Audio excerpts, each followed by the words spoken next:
Buenas tardes, bienvenidos todos a esta sesión que va a estar organizando la Asociación Mexicana de Impartidores de Justicia en colaboración con esta Casa de la Cultura Jurídica como parte de un curso sobre derechos humanos que la asociación está impartiendo a lo largo y ancho de toda la República Mexicana.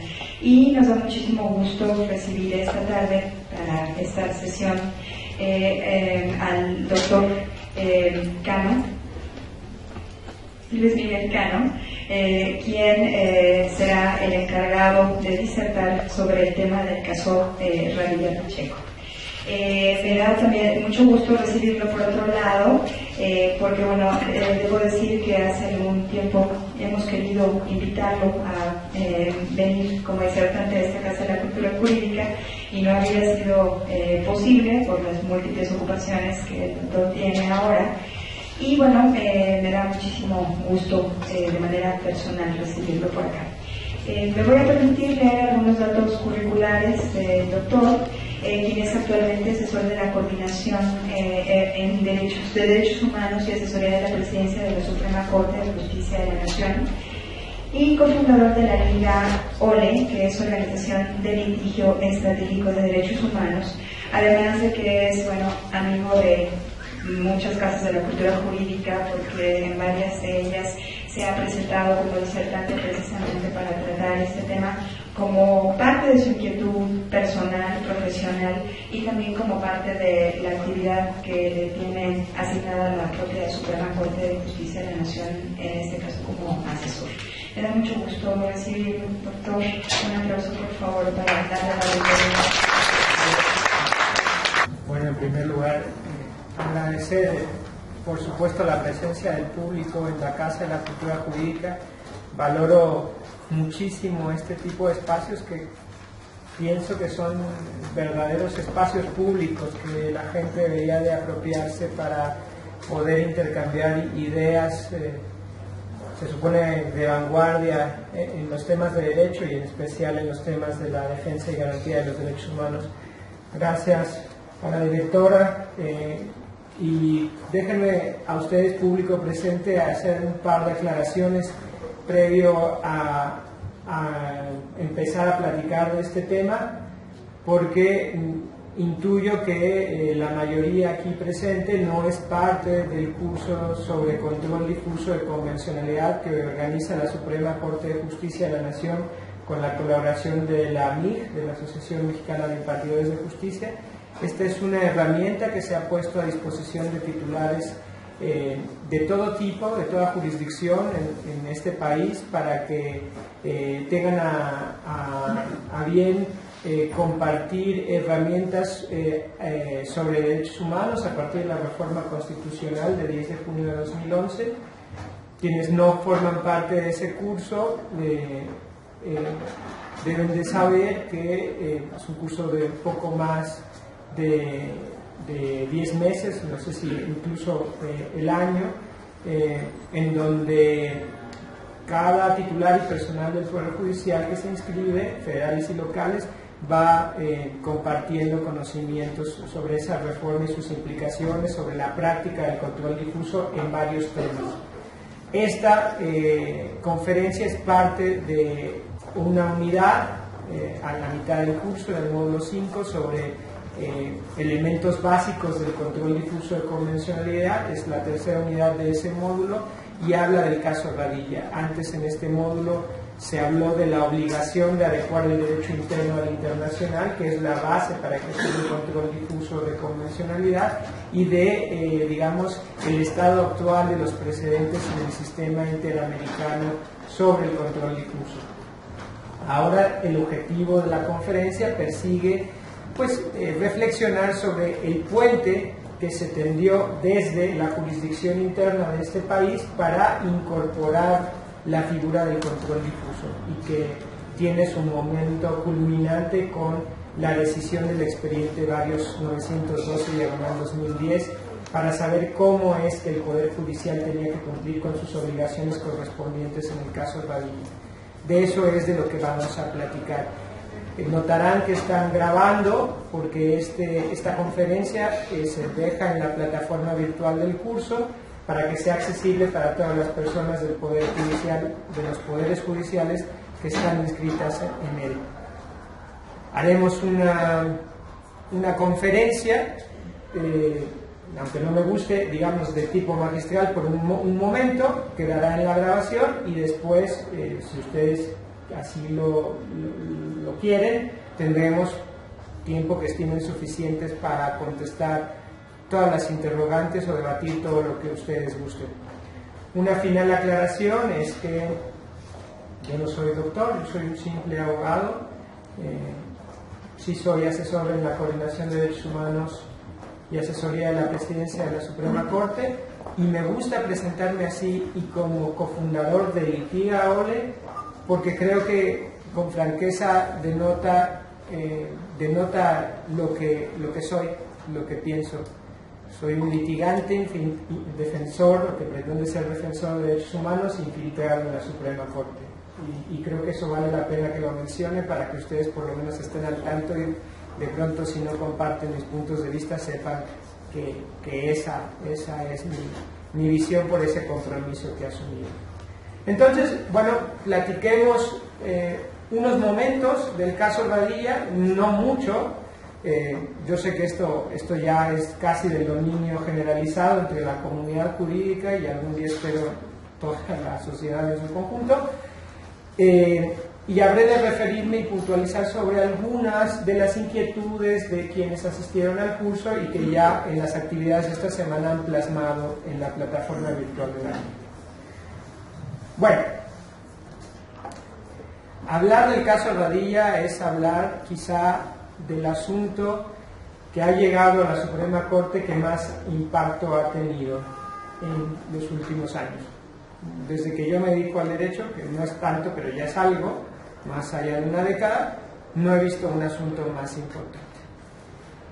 Y antes que todo creo que hay que reconocer debido a quién es que hoy tenemos este logro que debería socializarse lo más pronto posible. Y es debido a la inquebrantable voluntad de las víctimas del caso. Si no fuera por la familia del señor Radilla Pacheco, por su valentía, esto no hubiera llegado a instancias internacionales.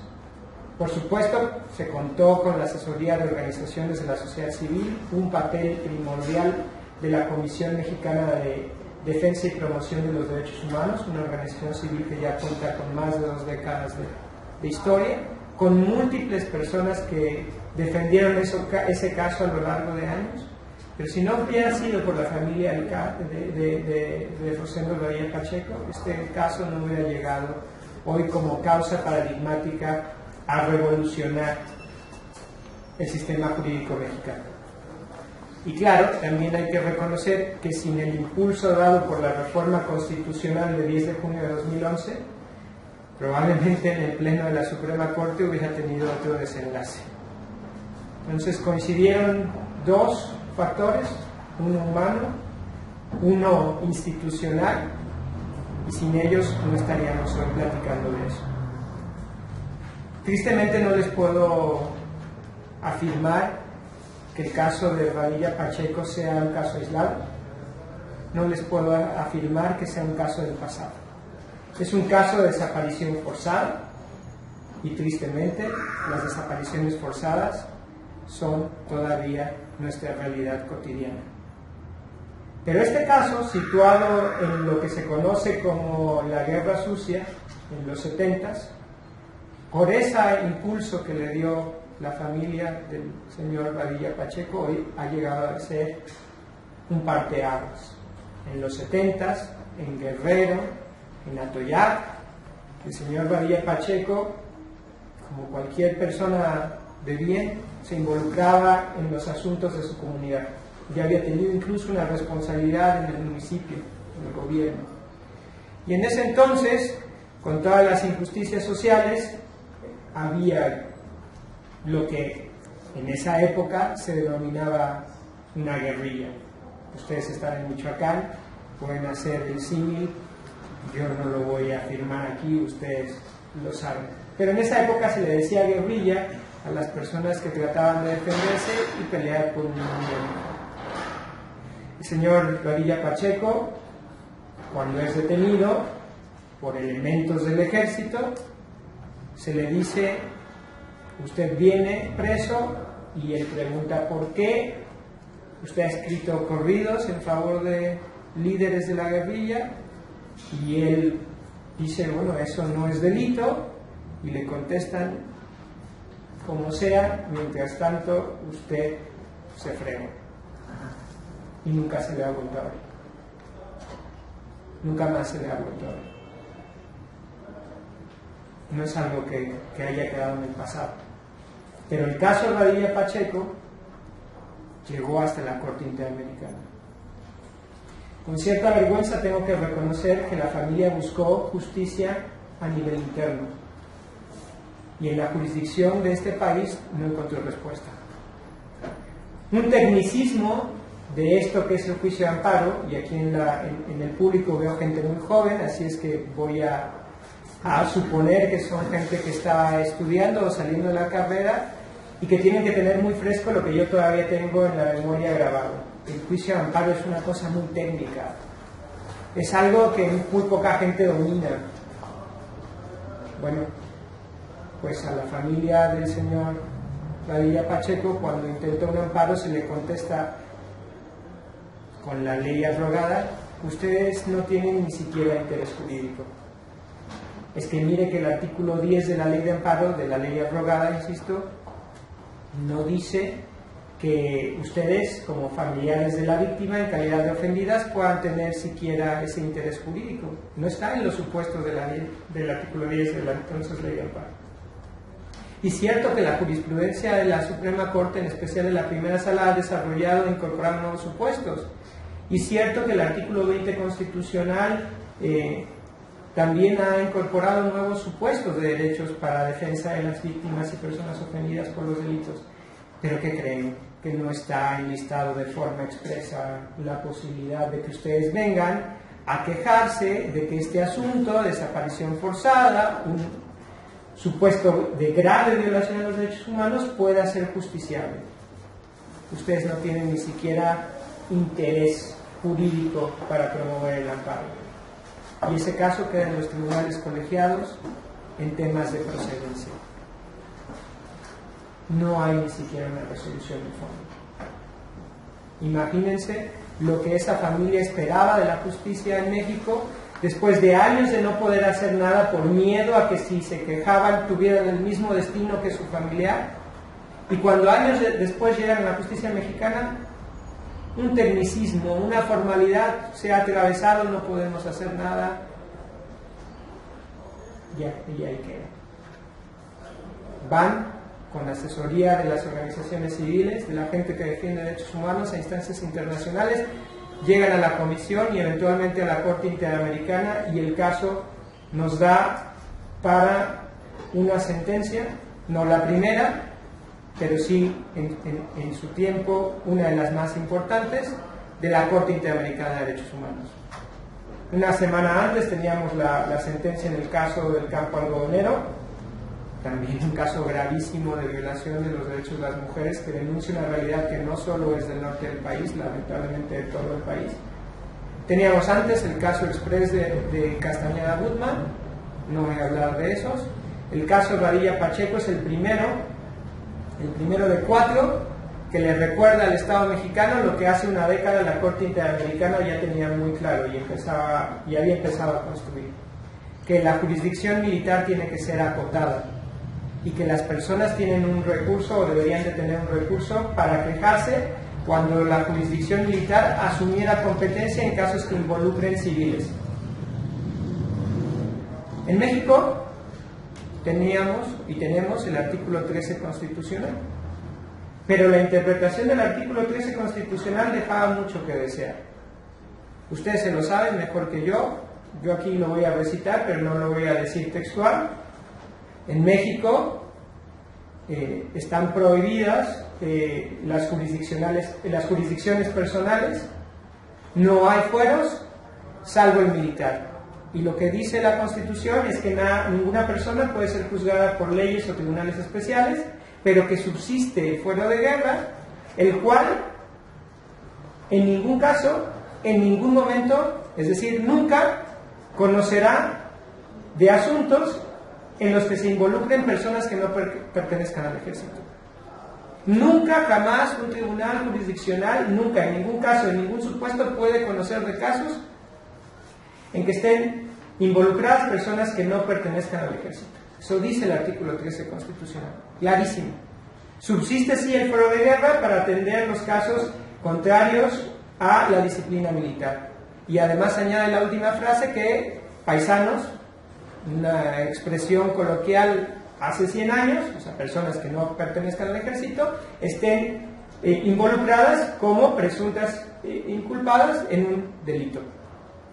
Bueno, ese artículo 13, que no debería dejar lugar a ninguna duda, era interpretado en el sentido de que solo si civiles comparecían en calidad de personas inculpadas, no podía conocer la jurisdicción militar. Pero si personal del ejército se involucraba en hechos delictuosos en donde civiles fueran víctimas o personas ofendidas, sí que conocía la jurisdicción militar. Y la interpretación que se le daba a ese artículo 13 constitucional estaba deformada, y sigue estando deformada, por el artículo 57 del Código de Justicia Militar, que básicamente lo que establece es que si hay cualquier persona perteneciente al ejército involucrada, es competencia de la jurisdicción militar, es decir, emplea un criterio personal. Si usted es parte del ejército, esto es jurisdicción militar. Pero como yo decía, si no se han perdido, en la Corte Interamericana, 10 años antes de que llegara esta sentencia condenatoria al Estado mexicano, el 23 de noviembre de 2009, en el sistema interamericano se empezaba a construir una doctrina sólida, consistente, en el sentido de que la jurisdicción militar era extraordinaria, que civiles, en cualquier calidad que comparecieran ante ella, no podía suceder, que esto era violatorio de derechos humanos, violatorio del derecho a un juzgado natural, a un juez natural, a un juez imparcial, o a una jueza natural, a una jueza imparcial. Tenía 10 años el primer caso precedente. ¿Qué quiere decir? Que en México pues simplemente no invertíamos ni un solo minuto, ni un solo instante en conocer la jurisdicción interamericana. Y que aquí las cosas funcionaban como estaban. En el caso de Radilla funcionaban como estaban, nadie pensaba que esto era un tema de importancia y se le dijo: usted ni interés jurídico tiene. Va a la Corte Interamericana y la Corte Interamericana dice: bueno, discúlpenme, además esta decisión de que no tiene interés jurídico hace que México viole el derecho establecido en el artículo 25 de la Convención Americana, porque no ofreció nunca ningún recurso efectivo. Además de las violaciones por la desaparición forzada, que es lo más grave del tema, no tienen en México ni siquiera un recurso efectivo.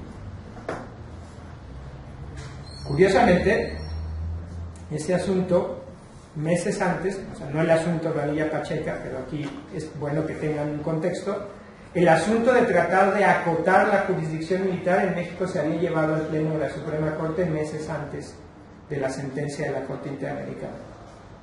En agosto de ese año 2009, el Pleno conoció del amparo en revisión 989/2009, en el que otras personas, igualmente ofendidas de un delito, dado que sus familiares habían perdido la vida a manos de personal del ejército, intentaron llevar amparos.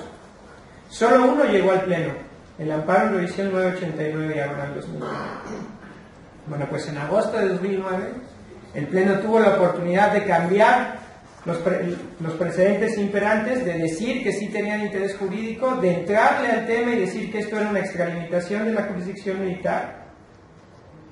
En ese caso, 4 personas fueron asesinadas por integrantes del ejército en Badiraguato, en Sinaloa, y nada ocurrió. La Corte insistió en que ni interés jurídico tenían, porque el 20 constitucional no maneja el supuesto, porque el 10 de la ley de amparo no maneja el supuesto.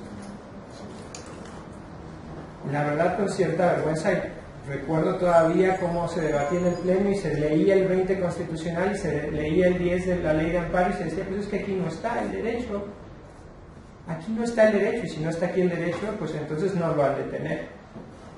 Abre un corchete, porque ustedes saben que un principio que nos enseñan desde el primer año de la carrera es que las personas tenemos permitido lo que no está expresamente prohibido. Entonces, querer ubicar un derecho expreso y no tratar de ampliarlos porque no hay prohibición es algo que es contrario a los principios más elementales de nuestra carrera. Pero en ese entonces así se debatía en la Corte, y esos otros casos tampoco encontraron justicia en México. Y estoy hablando de meses antes. Y les destaco esto, no solo porque me involucré personalmente en la defensa de ese caso cuando no estaba infiltrado en la Corte, sino porque creo que hacer ese contraste con esta forma crítica nos demuestra palpablemente la trascendencia de la reforma constitucional del 10 de junio de 2011. Porque prácticamente la misma integración en el Pleno de la Suprema Corte, años después, un par de años después, menos de un par de años después, resuelve el expediente Varios 912-2010 de una forma diametralmente opuesta. Ya había una sentencia de la Corte Interamericana, la del caso Radilla, por supuesto. Pero no solo es esa sentencia de la Corte Interamericana, es la reforma de 10 de junio de 2011 la que da un cambio de 180 grados en el razonamiento judicial. Es más, me atrevo a pensar y temer que sin esa reforma del 10 de junio de 2011 el caso Radilla hubiera tal vez sido resuelto el Varios 912-2010 de forma totalmente diferente en el Pleno de la Corte. Pero por fortuna existió la reforma del 10 de junio de 2011, que es una reforma que peleó la sociedad civil, la academia, por una década. Y con esa reforma, con el nuevo texto del artículo primero constitucional, la mayoría del Pleno dice varias cosas muy importantes. Una, la sentencia de la Corte Interamericana de Derechos Humanos nos resulta incuestionable. No podemos, como Suprema Corte de Justicia de la Nación, querer revisar el ejercicio argumentativo, interpretativo y la decisión de la Corte Interamericana. Como autoridad del Estado mexicano tenemos que acatar lo que nos dice la Corte Interamericana. No podemos cambiar un párrafo.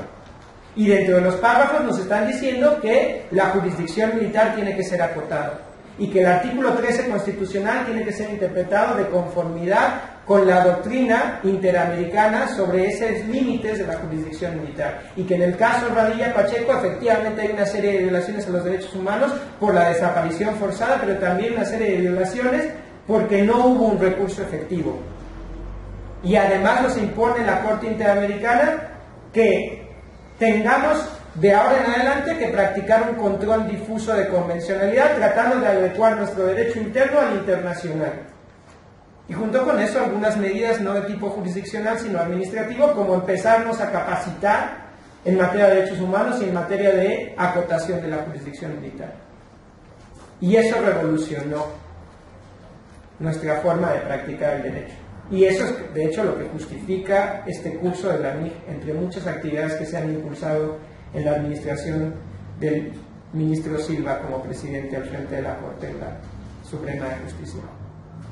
Este curso se debe a eso. O sea, aquí ante el público presente, recuerdo lo que ya saben las personas que toman el curso: este curso se ha reportado como una de las acciones de cumplimiento del Estado mexicano a esa obligación impuesta por la Corte Interamericana en el caso de Radilla Pacheco para llevar a cabo capacitaciones en materia de derechos humanos y de acotación de la jurisdicción militar. Y al menos para la Corte Interamericana lo que hemos hecho no ha sido en vano, porque si no es marzo, que creo que sí lo es mayo, pero en el primer semestre de 2013 la Corte Interamericana dijo que estaba cumplida esta obligación. Que México, aunque la capacitación es permanente, ya había hecho lo necesario para decir y demostrar que está en vías de cumplimiento, el cumplimiento efectivo de esta parte de la sentencia del caso de Radilla Pacheco. Eso se los tengo que decir porque ustedes tienen que entender el contexto de lo que estamos diciendo. Y digo que el Varios 912 revolucionó, más allá del caso Radilla Pacheco, nuestro ordenamiento jurídico, porque con la aceptación de la figura del control difuso de convencionalidad, en México se cambió algo que tenía muchos años y que creo que era incorrecto, que es el monopolio del control de validez a cargo del Poder Judicial de la Federación. Cualquiera aquí presente, si estudia Derecho, sabe que en la novena época, a principios de la novena época, se definió como jurisprudencia que los tribunales federales, juzgados y tribunales federales, eran los únicos que podían determinar la inconstitucionalidad de una norma general. Y, por ejemplo, los tribunales superiores de justicia o cualquier otro de la Judicatura Nacional que no fueran federales, no podían hacer nada al respecto. Y como no podían hacer nada al respecto, pues entonces en las entidades federativas lo que se tenía eran bocas mudas de la ley. Juzgados y tribunales superiores de justicia que lo único que podían hacer es ver qué decía su ley local y aplicarla sin razonamiento alguno, como autómatas. Eso dice la ley, si el supuesto entra dentro del marco de la ley, yo he de juzgar como si fuera casi un silogismo, yo no puedo cuestionar la ley. Y para quienes tienen un poco más de años, eso implica que cuando estudiamos Derecho nos dijeran: apréndase usted el código de memoria, que si usted se sabe el código de memoria no tendrá falla. Pero más allá de eso, cuestionar la ley. ¿Cómo usted va a cuestionar la ley? Usted va en contra de la seguridad jurídica, usted no puede cuestionar la ley. La ley lo es todo, es nuestro techo, es nuestro piso, son nuestras paredes. Usted no puede salir del marco de la ley. Usted será mejor abogado o mejor abogado si conoce la ley de memoria, pero no la cuestione nunca jamás. Así funcionaba, y todavía hay inercias que quieren que así funcione el Poder Judicial en todos los estados. Bueno, el caso Padilla Pacheco lo cambió, porque a la luz de la reforma constitucional de 10 de junio de 2011, la Corte dijo: no más.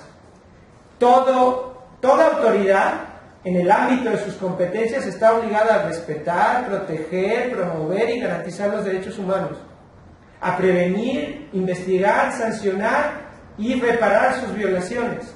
Y eso abarca también a todos los órganos jurisdiccionales. Los órganos jurisdiccionales tienen la obligación de efectuar un control difuso de convencionalidad ex oficio, esto es, aunque no haya petición de parte, para asegurar la adecuación del derecho interno al internacional.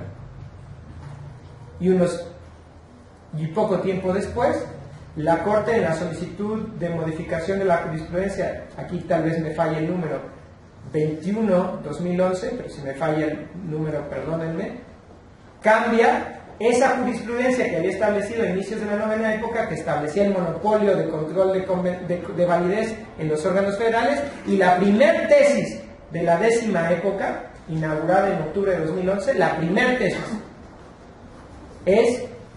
ya no es vigente este criterio. Todo órgano jurisdiccional en el país puede hacer un control de validez. Y eso está ahí a partir del Varios 912 diagonal 2010. A partir de que en los párrafos 31, 33, la Corte establece unos pasos a seguir y unos parámetros que tomar en cuenta para que todo órgano jurisdiccional lleve a cabo un control difuso de convencionalidad. Si ustedes, que me imagino que sí lo tienen en mente, no lo han dimensionado, eso cambia radicalmente la forma en la que entendemos derecho. Hoy se supone que a partir de ese momento tenemos un ejército de nuevos órganos garantes de nuestros derechos. Porque los órganos locales, los órganos con funciones jurisdiccionales locales, tienen que defender nuestros derechos y para ello incluso pueden inaplicar una disposición local para darle cabida al efectivo respeto de los derechos que están no solo en la Constitución, sino en las normas sobre derechos humanos de fuente internacional, empezando por los tratados internacionales. Entonces, un poco esta conferencia lo que quiere resaltar es eso, que a partir del caso Radilla se ha instaurado la obligación de ejercer un control difuso de convencionalidad ex oficio por parte de todos los órganos jurisdiccionales. Y el debate o los asuntos en los que tenemos que profundizar son qué pasos se han de seguir para llevar a cabo ese control difuso de convencionalidad y qué parámetros, es decir, qué elementos normativos, qué piezas del derecho se han de tomar en cuenta para ponerlo en práctica ese mismo control difuso de convencionalidad. Y aquí es donde en las actividades de la semana ha habido un intercambio con quienes son participantes constantes de este curso de control difuso de convencionalidad que la Corte organiza a través de la MIG. Y de eso quiero platicar. No sin antes abrir un paréntesis grande. Esto del control difuso fue una de las consecuencias del caso Radilla. Creo que trasciende al caso Radilla, pero en el caso concreto era muy importante el tema de la desaparición forzada. El tema de la acotación de la jurisdicción militar. Hoy el Estado mexicano, sus autoridades competentes, no han logrado esclarecer quiénes son responsables de la desaparición forzada del señor Radilla Pacheco. Quizá quienes sean realistas entre ustedes piensen que jamás se va a esclarecer. Pues claro, a 40 años difícilmente se encontrarán las personas responsables. Pero como toda autoridad tiene hoy el deber de prevenir violaciones de derechos humanos, esto no debería de pasar nunca más. Nunca más. Si nos tomamos en serio esto. Si queremos salir del círculo idílico en el que solemos vivir, nunca más en México debería haber una desaparición forzosa. Y cada vez que exista, estamos violando derechos humanos. Y por lo que hace a la acotación de la jurisdicción militar, pues México sigue en vergüenza. El Congreso de la Unión no ha modificado el artículo 57 del Código de Justicia Militar. Lo único que traigo aquí conmigo, aparte de las retroalimentaciones de la unidad, es este informe, dado a conocer hace muy poco, que se titula Jurisdicción Militar y Derechos Humanos, elementos para las reformas pendientes, que ha publicado una de las organizaciones, y no es que por lo menos desde mi punto de vista personal, la organización más seria de defensa de derechos humanos, que es la Chinolan, el Centro de Derechos Humanos de la Montaña, en Guerrero. Lo pongo aquí por si la cámara lo toma, lo pongo acá por si la cámara lo toma, seguro lo encuentran en internet.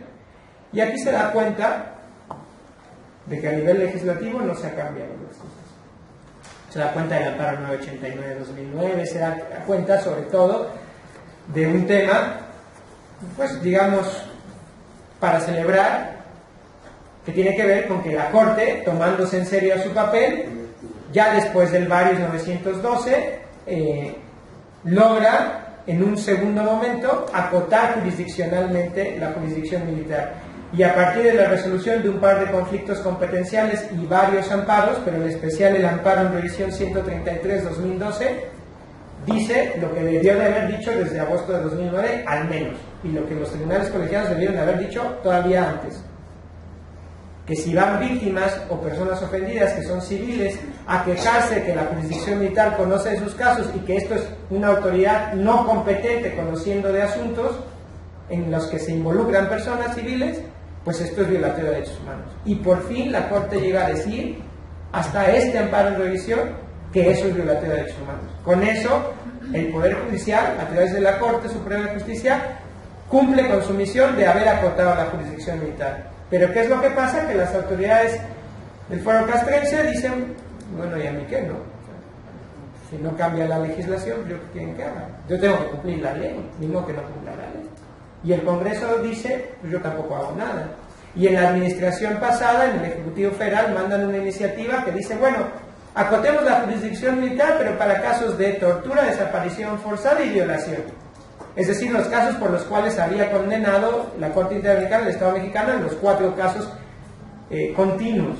El caso del señor Radilla Pacheco, desaparición forzada, los casos de Inés y Valentina, tortura y violación sexual de mujeres indígenas por parte del ejército, y los casos del señor Cabrera y Montiel, un solo caso, en donde se alegaba tortura y además la indebida extralimitación de la jurisdicción militar. Y la administración pasada dice, bueno, hay que resuelvan esos 3, cuando en realidad nunca ningún delito, no lesiones. También en el delito de lesiones, aunque no sea de estos casos que ya están en la jurisdicción de la Corte Interamericana no puede el Foro Militar conocer. Manda eso a medias. Bueno, ni eso a medias ha resuelto el Congreso de la Unión. Y hoy la vergüenza es pues que seguimos sin esto, sin esta reforma legal. Por lo menos el Poder Judicial hizo lo que podía hacer.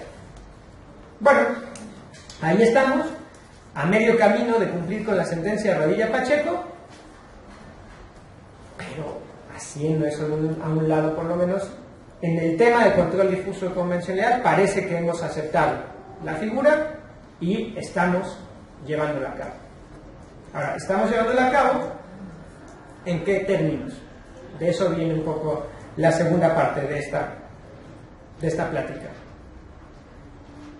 ¿Qué es llevar a cabo un control difuso? ¿Qué implica? Desde mi punto de vista, implica algo muy sencillo. Algo que ha acompañado a la labor jurisdiccional, entiendo yo, desde siempre. Precisar el derecho aplicable a un caso concreto. Delimitar el marco normativo a partir del cual voy a juzgar un caso concreto. Lo que pasa es que en este país teníamos la inercia de solo aplicar el marco normativo de origen interno. Si teníamos jurisdicción federal como juzgados y tribunales de amparo, bueno, yo podía ir a la Constitución, ver qué decía y a partir de ahí juzgar la validez de todo acto de autoridad. Pero en los tribunales de los estados, pues ni eso. Pues vea usted su legislación local y aplíquela tal cual. No la cuestione. Sea usted boca muda de la ley, insisto con la figurita. No vaya más allá porque entonces usted se está extralimitando, ni siquiera tiene legitimidad democrática. Aquí hay una objeción contramayoritaria. ¿Cómo es que un juzgado local perdido en cualquier parte de nuestra república va a cuestionar lo que la soberanía representante del pueblo ha establecido a través de sus leyes generales? Bueno, eso ya cambió. Y en principio hoy todo órgano con funciones jurisdiccionales puede cuestionarlo. Y si me apresuran mucho, como ya quedó establecido en este curso, no solo todo órgano con funciones jurisdiccionales, todo órgano vinculado a la administración de justicia, incluidos los ministerios públicos. Y si me presionan un poquito más, toda autoridad del Estado mexicano. Toda autoridad del Estado mexicano tiene que aplicar la norma más favorable a los derechos humanos en el caso concreto que tenga ante sí. Solo para aterrizarlo todavía más. El burócrata al frente del registro civil, no obstante que su código civil de la entidad diga que no se pueden casar personas más que si son hombre y mujer, tiene que casar a quien se presente ante esta persona en el registro civil, sean dos hombres o dos mujeres, porque si no lo hace discrimina por razón de orientación sexual. Y no tiene pretexto que su código civil dice que el hombre y la mujer son las que se pueden casar en matrimonio, porque tiene que aplicar un control difuso de convencionalidad y saber que eso es discriminatorio. Si lo que les digo les provoca una sonrisa, porque eso no pasa en la realidad, estarán conscientes de lo que nos falta para avanzar. Porque esa es la obligación que la Corte Interamericana le ha impuesto a todos los estados parte del sistema regional de derechos humanos en este continente. Atender todas y cada uno de sus presentes. No voy a hablar aquí de la contradicción de tesis 293-2011, es un tema de la siguiente semana que también me toca a mí. Si quieren, a nivel preguntas lo podemos dejar, si les interesa, pero no lo puedo adelantar en la grabación porque me quedo sin público para la próxima semana. De esa magnitud del control difuso. Y aquí en las actividades había algunas dudas.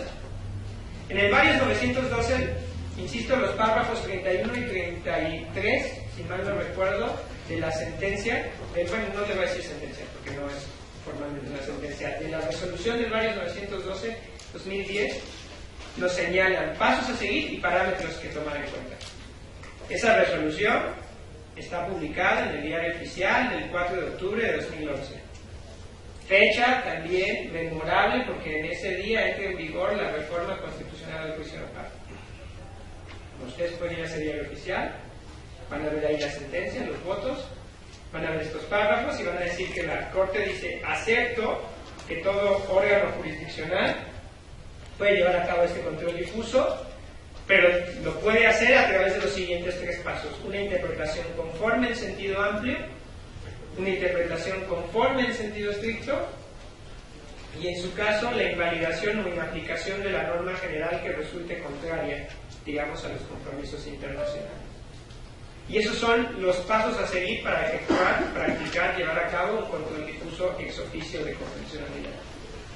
Y los parámetros que tienen que tomar en cuenta los órganos jurisdiccionales son, pues, las disposiciones de la Constitución y la forma en que han sido interpretadas por la jurisprudencia de los juzgados tribunales federales de la Suprema Corte de Justicia, todas las disposiciones contenidas en los tratados internacionales de los cuales el Estado mexicano forma parte, las sentencias de la Corte Interamericana en los que se condena al Estado mexicano por haber sido parte en el caso contencioso, y con carácter orientador, meramente orientador, los demás precedentes derivados de un caso contencioso en la Corte Interamericana, aunque el Estado mexicano no haya sido parte. Y este es el parámetro de validez a partir del cual se buscan los estándares para practicar el control difuso. Y esto es lo que motivó, digamos, las intervenciones de quienes participan del curso de control difuso de convencionalidad organizado por la MIR.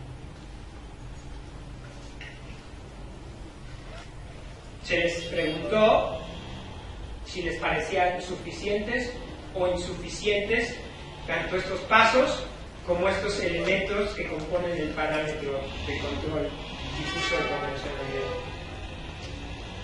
Tengo que decir que de las pocas personas que participaron, al menos la mayoría dijo que eran insuficientes. Por una mayoría mínima dijeron que eran insuficientes los pasos a seguir, y una mayoría más pronunciada dijo que eran insuficientes los elementos del parámetro de control. Y de eso hay que platicar en estos momentos.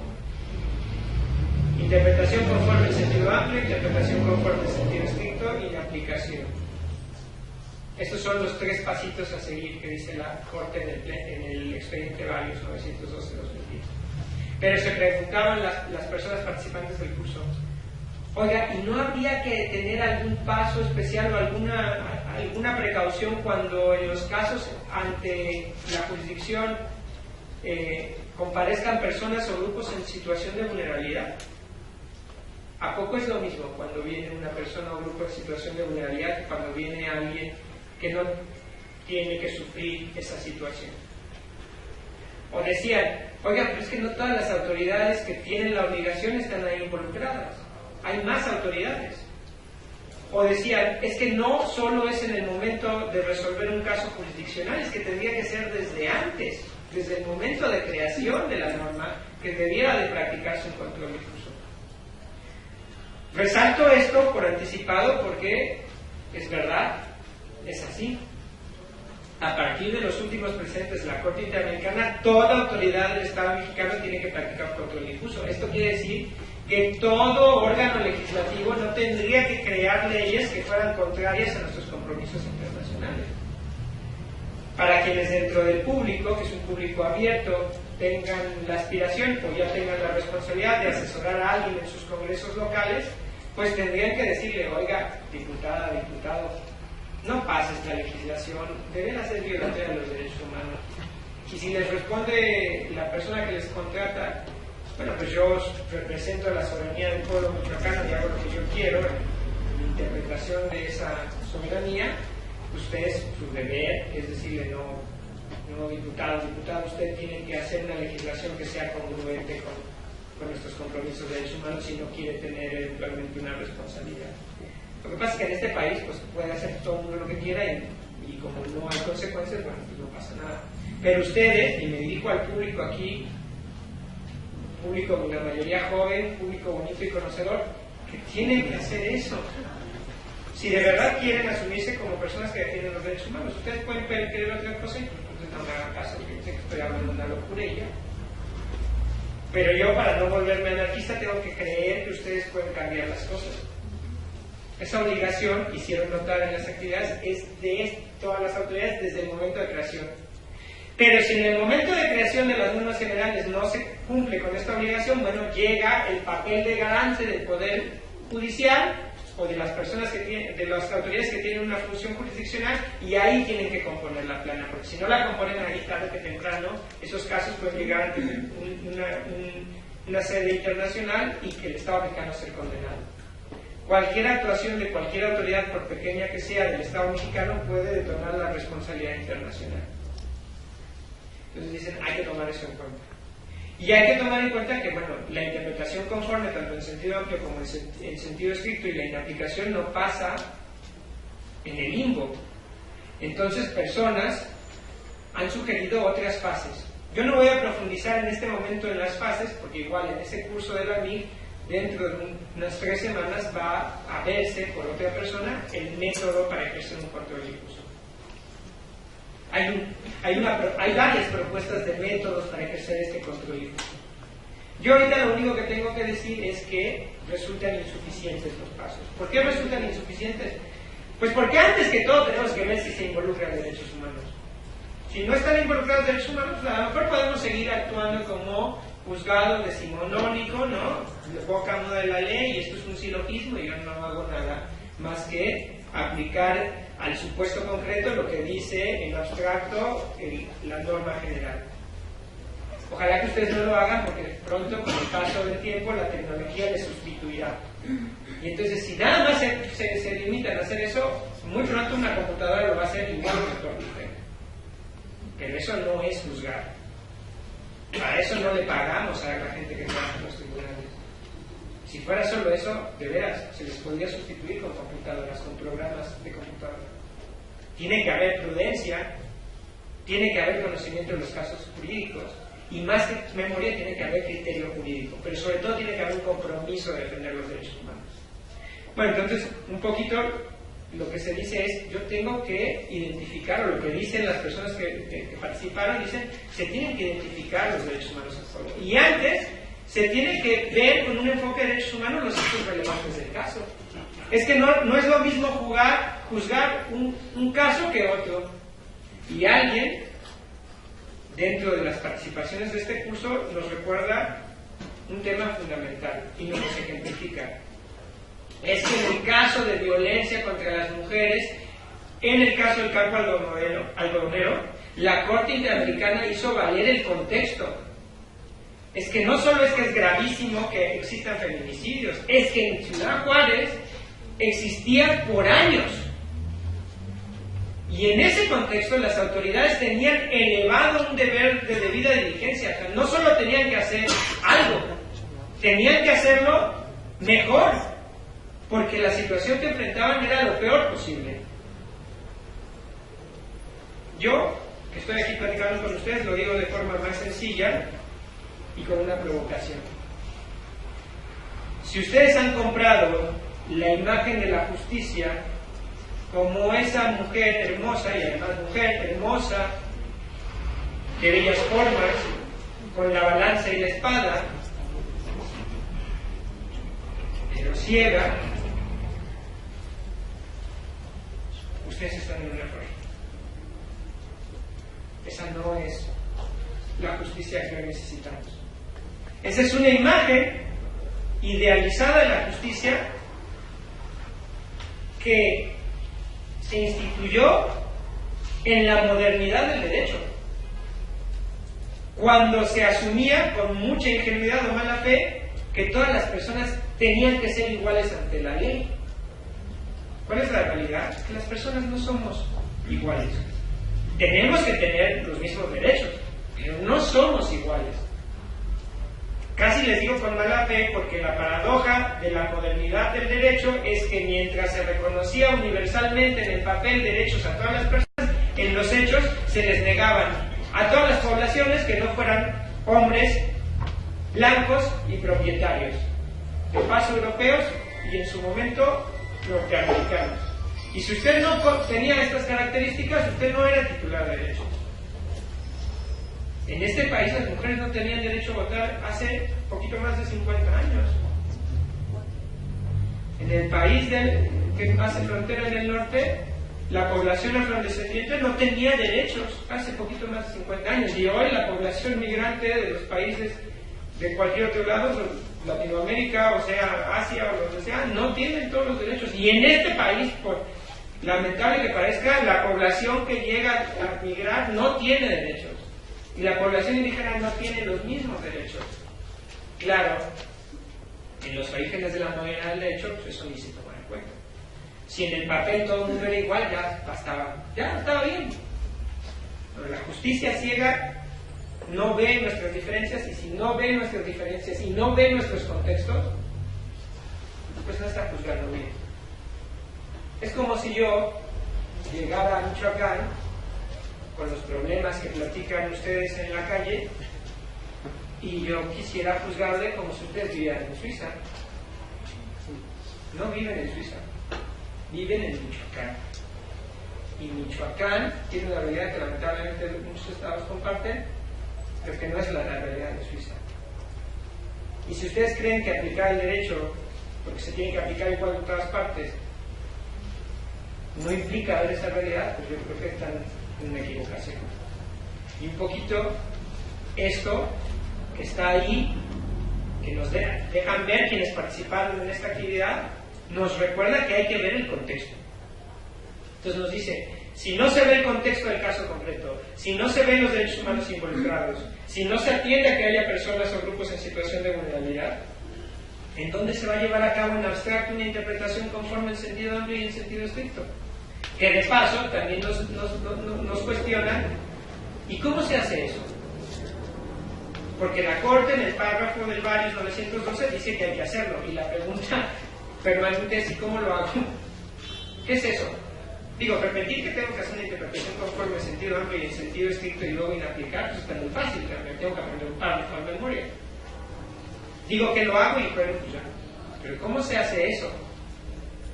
Yo aquí lo único que puedo decirles es que interpretación conforme en sentido amplio busca armonizar todos los elementos normativos. Hay un puente en dos direcciones. Tengo que tomar en cuenta la normativa de origen interno, tengo que tomar la normativa de origen internacional y tratar de hacerlas interdependientes para obtener un resultado diferente, siempre que sea más favorable a los derechos humanos. Y si determino que la normativa internacional, de origen internacional, es la más favorable, tengo que entonces hacer una interpretación conforme en sentido estricto, es decir, tengo que ajustar la normativa de origen interno a la internacional. Y no es un tema de jerarquías, es un tema en lo que resulte más favorable a la persona. Si fue la normativa internacional, no la aplico porque sea jerárquicamente superior, sino porque es lo más favorable a las personas. Y eso lo tiene que hacer cualquier autoridad. Incluso hay quien propone que debería haber una legislación general para que las propias autoridades legislativas, a la hora de crear leyes, tomen en cuenta esto. Independientemente de que eso así suceda, lo que dicen es, debe de haber en la etapa jurisdiccional etapas complementarias. Y lo vuelvo a repetir, identificar los derechos humanos en juego, identificar el contexto del caso concreto, para juzgar en la realidad y no con ceguera. Y bueno, por lo que hace a la interpretación conforme y la interpretación tanto en sentido amplio como estricto, se nos recuerda que esa en realidad es la meta de todo ejercicio de control difuso de convencionalidad. Yo sé que lo que más ha llamado la atención es la inaplicación, pero las inaplicaciones o invalidaciones según la competencia de cada órgano con funciones jurisdiccionales son el caso extremo. Lo que tendríamos que hacer es buscar armonizar la normativa interna de la internacional. Buscar armonizar la normativa interna de la internacional. Ahora, ¿a partir de qué parámetros? Y esta es la parte más interesante. En el párrafo 31 del Varios 912, los pasos están en el 33. En el párrafo 31, la Corte nos dice que las fuentes, los elementos que constituyen ese parámetro son, y hace rato lo dije, la Constitución y su interpretación por vía jurisprudencial, los tratados internacionales de los que México forma parte, las sentencias de la Corte Interamericana respecto al Estado mexicano y todas las demás respecto a todos los demás estados que han ratificado la Convención Americana y aceptado la jurisdicción contenciosa de la Corte Interamericana, pero solo con carácter orientado. Y aquí la mayoría dijo esto es insuficiente. Y claro, es insuficiente, y es muy fácil saber que es insuficiente con una sola anotación. Si yo les pregunto a ustedes cuáles son las fuentes del derecho, cuáles son las fuentes normativas que componen nuestro ordenamiento jurídico, y ustedes aquí ya tomaron la primer clase en el primer semestre de la carrera de Derecho, ustedes ya tendrían que saber que hay un montón más de fuentes normativas, muchísimas más fuentes normativas. No solo es la Constitución, no solo son los tratados internacionales. Si solo leo el 133 constitucional, sé que todas las leyes emanadas del Congreso de la Unión. Si quiero saber cuáles son diferentes categorías de las leyes que emanan del Congreso de la Unión, sabré que son las leyes generales, que son las leyes reglamentarias, que son las leyes federales. Si leo la segunda parte del 133 constitucional, sabré que son las constituciones locales y sabré que es la legislación local. Si leo el 122 constitucional, sabré que es el Estatuto de Gobierno del Distrito Federal y la legislación local del Distrito Federal, el primero dado por el Congreso de la Unión, el segundo dado por la Asamblea del DF. Si leo los artículos que están en el título que detalla las atribuciones del Ejecutivo, sabré que hay una facultad reglamentaria. Si leo el artículo 131, sabré que la facultad reglamentaria del Ejecutivo puede tener una manifestación extraordinaria. Si leo el artículo 14 constitucional, en su primer párrafo sabré que es la interpretación de la ley, es decir, de todas las anteriores fuentes normativas, y además los principios generales del derecho. O sea, hay muchas más fuentes. Si leo el artículo primero constitucional en su primer párrafo, sabré que en materia de derechos humanos, como fuentes normativas, se han incluido no solo las disposiciones del texto constitucional, las que están ahí en los 136 artículos que componen la Constitución, más todos los transitorios que ustedes gusten agregar, sino además las normas de derechos humanos que se encuentran en los tratados internacionales de los cuales el Estado mexicano forma parte. Si yo quiero ver con un ánimo garantista, es decir, acorde al principio de pro persona, todas esas fuentes en materia de derechos humanos, sabré que desde el derecho internacional público, y en especial desde el derecho internacional de los derechos humanos, las fuentes normativas no se agotan en los tratados internacionales, sea que se les diga tratados, convenciones, protocolos o pactos. También están, acorde a la Convención de Viena sobre el Derecho de los Tratados, otras fuentes en la costumbre internacional, incluso en la doctrina, en los precedentes jurisdiccionales, en la interpretación que se haga de las anteriores fuentes normativas. Si voy a la Convención Americana, sabré que toda aquella determinación o estándar derivado de la Corte Interamericana, no solo en los casos contenciosos, sino en las opiniones consultivas, es una interpretación autorizada de esos tratados internacionales. Si me interesa saber del Sistema Universal de Protección de Derechos Humanos, sabré que no solo son los pactos internacionales, sino lo que deriva de los comités garantes de esos pactos, las observaciones generales o recomendaciones generales de los comités del Sistema de Naciones Unidas y su jurisprudencia o precedentes caso a caso. Y si México ha ratificado esos tratados, eso es parte de las fuentes normativas. Pero no solo eso, sino los informes de las relatorías que están adscritas al sistema interamericano o al sistema universal. Y no solo eso, sino las normas que denominamos soft law, esas declaraciones de principios o reglas mínimas para la actuación, para combatir, yo qué sé, la tortura.